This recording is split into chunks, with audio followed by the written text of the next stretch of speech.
My name is Richard Hunt, and I teach typography at Oakhead University in Toronto. My presentation today is on the topic of the use of scripts other than Roman in typography and other graphic design classes. The teaching of graphic design in North America and Europe is based on European traditions.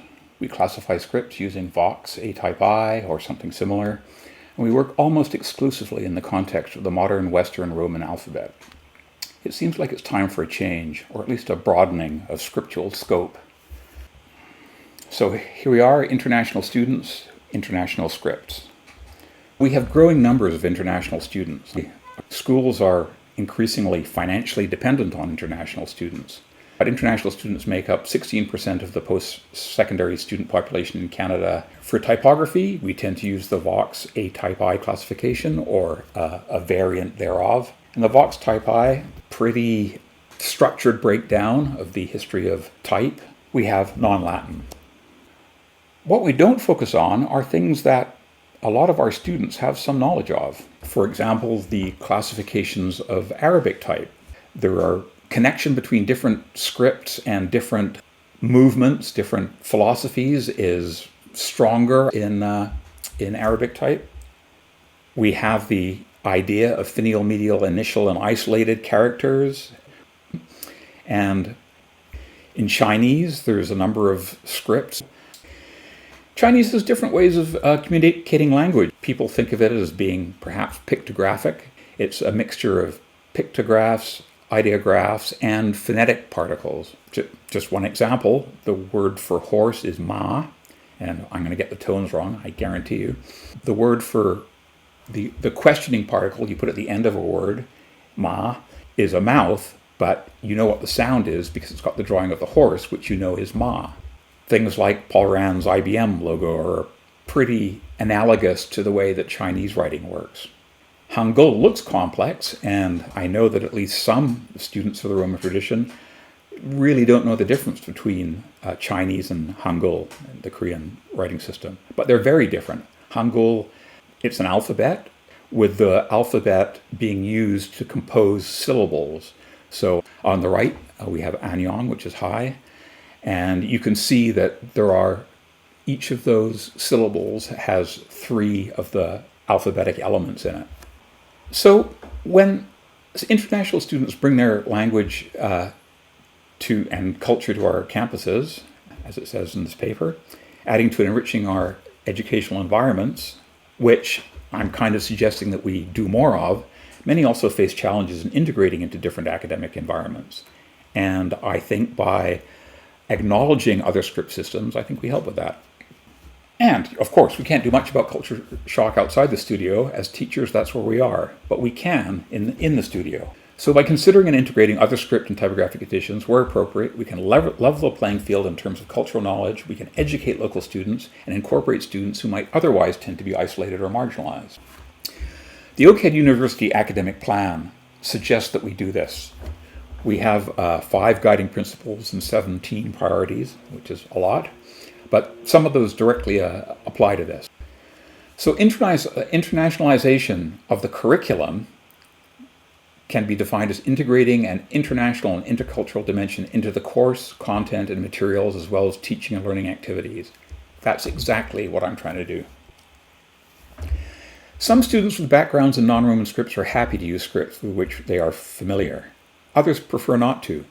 For example, I have here in the top left, Satari Chom is from Cambodia a couple of years ago, and she was delighted to be able to use Cambodian script. Whereas other students on the far right, there's somebody from the Philippines who chose to use Cyrillic script.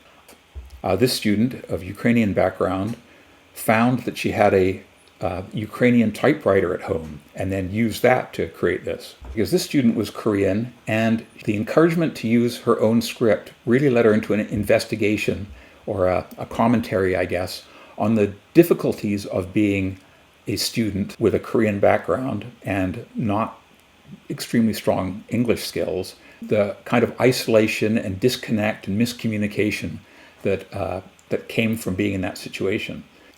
This is a student I had just in the past semester, and I encourage students to make use of other scripts. In fact, I asked them to do a Roman classification, but I also asked them to include scripts from another tradition. And this student from Sri Lanka contacted me and asked me very hesitantly, could I use my own script? And of course, I was very happy for him to do that. Here's another student, a later year project, and this is just part of his process work. And he has a Philippine background, though he went to school in Toronto, but it was really great. He started researching the colonization of the Philippines and found out there were scripts, including the very well developed Brahmic-based script of Babayin. And Babayin is a script that is now that the Filipino government is trying to encourage and bring back, because Babayin was wiped out by Spanish colonization and then subsequent American dominance. Here's another student, later year project. She made a variable katakana font. Now, her father is Japanese. She knows some around the house kind of Japanese, but is not literate in Japanese at all. So this is a good opportunity for her to explore that heritage.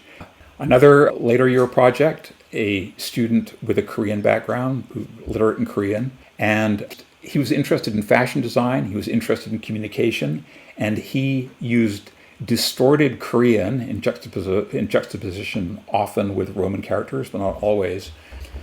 Shiva Tadayoni, somebody from Iran, and she used Farsi characters, Persian characters, in juxtaposition with her interest in architecture to make architectural typographic forms. Another recent student and from China, an international student, and by informing modernist abstracted shapes with Chinese writing principles, she also produced some interesting work. What she's looking at here is the 24 solar terms, an agricultural Chinese tradition, whereas the year is broken up into 24, not months, but 24 periods, planting and growing and rain and things like that. So there are absolutely potential positives to encouraging students to use other scripts. As I say, it helps give international students an entree into studio participation. It promotes a distinctive form of peer learning. It gives instructors a good reason to involve some non-participating students in studios if they're a little bit shy because of their English skill. It fosters respect for other cultures and a questioning of the inevitability of the dominant culture, which is in keeping with our decolonization principles. It raises the possibility of multicultural communication as part of practice, something that happens in many cultures, but not much in North America. If you look at Japanese or Chinese, many parts of the world, Roman characters are brought into advertising and things like that. It also, and I wasn't expecting this wasn't one of my motivations, but I'm impressed by the fact that some students find it really helps them stay in touch or reconnect with cultural backgrounds that they may be losing touch with. And, I've heard of some really interesting or positive conversations with parents. And parents are happy to have their offspring be interested in the script that the parents may have grown up with. We do have to be careful. We can draw unwelcome attention to individual students.